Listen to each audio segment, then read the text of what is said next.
Welcome, dear listeners, to the Unknown Chronicles, where the veil between the seen and the unseen is thinner than you dare to believe.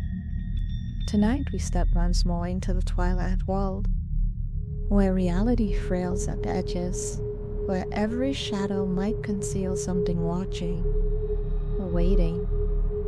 These are the stories of those who have glimpsed the darkness beneath the surface, who have felt its breath in the back of their necks, but lived to tell the tale.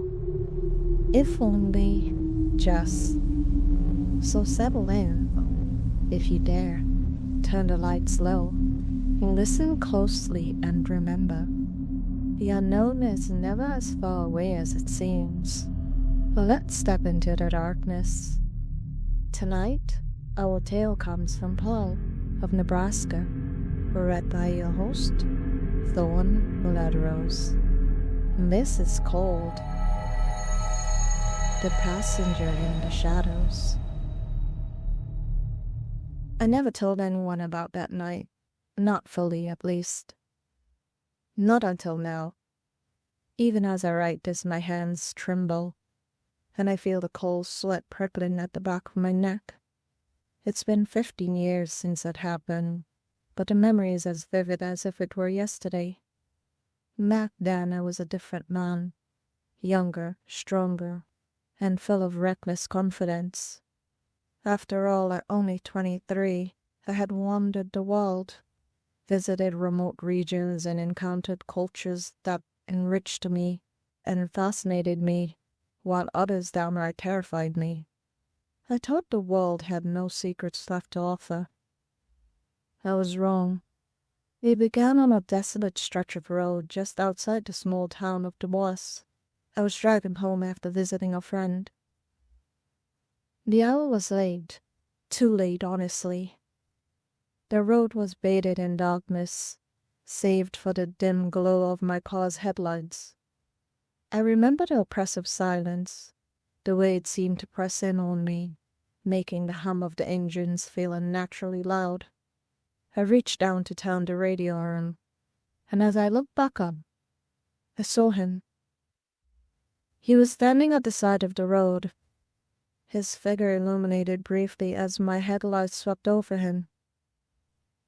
A tall, thin man with pale skin and hair so dark it seemed to absorb the light. He wore an old-fashioned coat, the kind you'd expect to see in some period drama, and he stood motionless, staring at me as I approached. His eyes are what haunts me the most. Even from a distance, I could feel their intensity as though they had pierced straight through me. I should have kept driving. My gut screamed at me to press down on the gas pedal and leave him in the rearview mirror.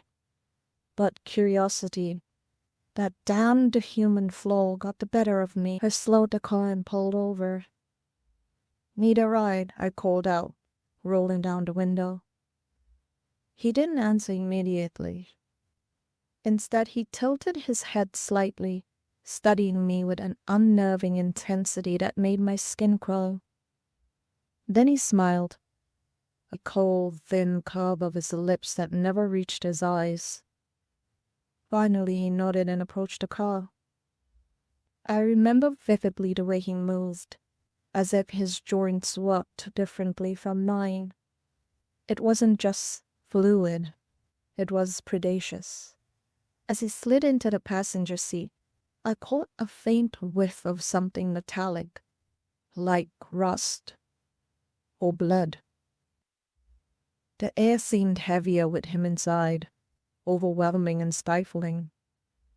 We drove in silence for what seemed like ages, but every time I thought of putting the radio on, I couldn't bring myself to actually do it. "Where are you headed?" I finally asked. My voice broke slightly. I was trying desperately to break the heavy tension. "Anywhere," he replied, his voice smooth yet sharp, like a blade slicing through the quiet. It carried an unplaceable accent, something ancient and fractured, as though it belonged to no single time or place. Minutes passed in silence, the road stretching endlessly ahead. I stole glances at him, but his gaze never wavered from the darkness beyond the windshield. His presence was vast, like gravity itself had shifted in his favor. Then, without warning, he turned to me. The movement was too quick, too sharp, like a marionette yanked by invisible strings. I flinched before I could stop myself. "Do you believe in monsters?" he asked, his voice low, almost amused, but seething with something deeper. Something that curled around his words like smoke. The question struck me like a fist to the chest, knocking the air from my lungs. I forced out a nervous laugh, a weak, thin, brittle laugh. "Not really," I said, my voice betraying me. "Do you?" He smiled broadly, his teeth just a little too sharp, just a little too long. "Oh yes," he whispered, leaning in closer. "I believe in monsters, my young little one. I've met them." Little. The word lodged in my brain like a splinter. I was not little, at over 6 feet tall and built like a man who could handle himself. I'd never once been cold. Little. But something about the way he said it, the weight of it, the certainty, made me feel small, tiny, insignificant. A cold pressure settled over me, like invisible fingers curling around my throat.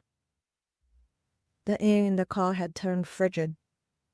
My breath came in short, shallow bursts as I tightened my grip on the steering wheel, my knuckles aching from the force. Every instinct screamed at me to pull over, to throw the doors open, to run, but I couldn't. His eyes, those endless abysmal voids, held me in place.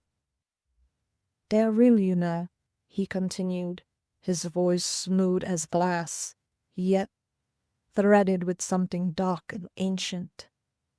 "They're not hiding under beds or lurking in closets. They're out here, among you, watching, waiting." I swallowed hard, my throat dry as sandpaper. Waiting for what? A beat of silence stretched between us, thick and suffocating. "Depends on the monster," he murmured, his voice a blade against my nerves. My skin prickled as an icy sweat broke across my body. I swallowed, my tongue feeling like lead. "Is that what you are?" He tilted his head, just slightly. Just was wrong, his unnatural smile never fading. "What do you think, little one?"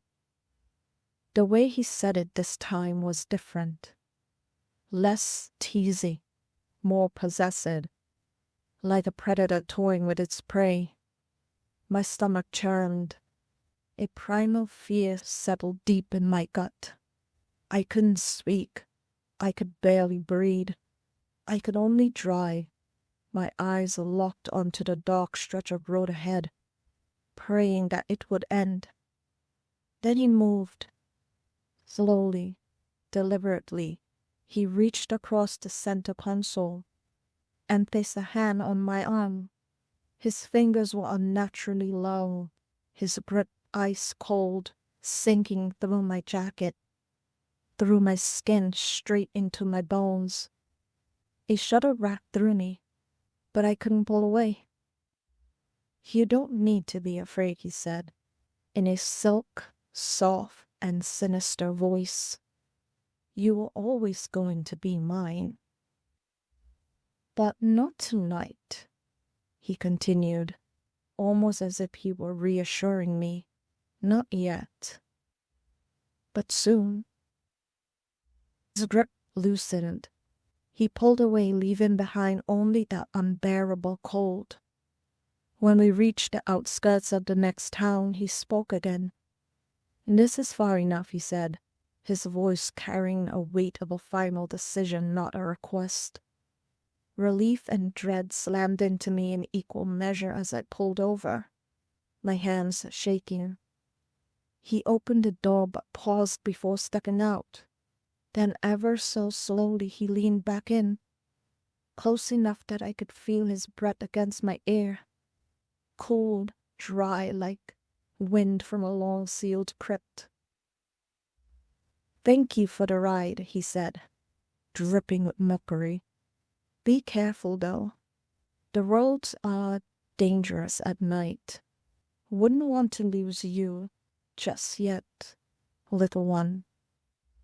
He lingered for a moment, savoring something unseen, before slipping into the darkness with a speed and silence that defied explanation. I sat frozen, my breath coming in ragged gasps, gripping the wheel like it was the only thing anchoring me to reality. I knew, deep in my marrow, that I had not escaped him. Not truly. He let me go. I've had nightmares ever since. I'd wake up, gasping for air, my mind replaying his smile, his eyes, his words. Over the years, I've sought answers in books, forums, and from so-called experts. The more I learned, the more certain I became he wasn't human. A vampire? Perhaps. Something worse. Perhaps. 15 years later, I'm still haunted.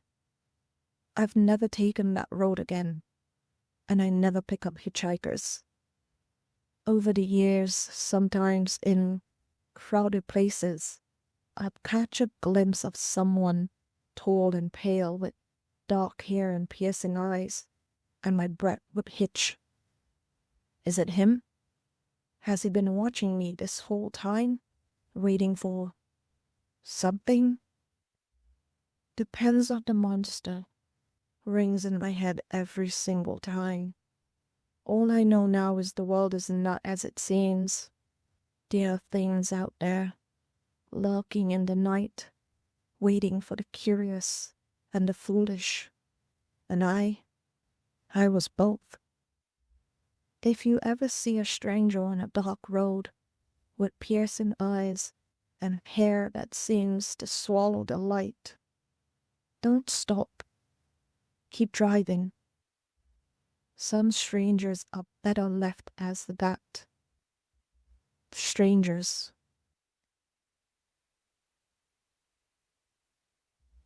And with that, dear listeners, I leave you to ponder this chilling tale. Whether you believe it or not, the warning stands. Trust your instincts, and remember that not everything or everyone is what they seem. The world can be a dark and mysterious place, filled with unseen dangers and hidden truths. Sometimes it's better not to go looking for answers, because what you find might be far worse than ignorance.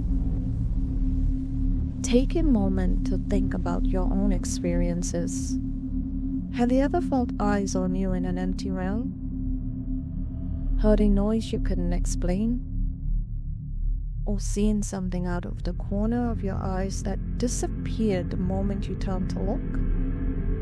Maybe, just maybe, you've already crossed paths with the unknown and lived to tell the tale. Thank you for joining me tonight as we journeyed into the unsettling and the strange. Remember, every story holds a lesson, and tonight's is as clear as it is unsettling.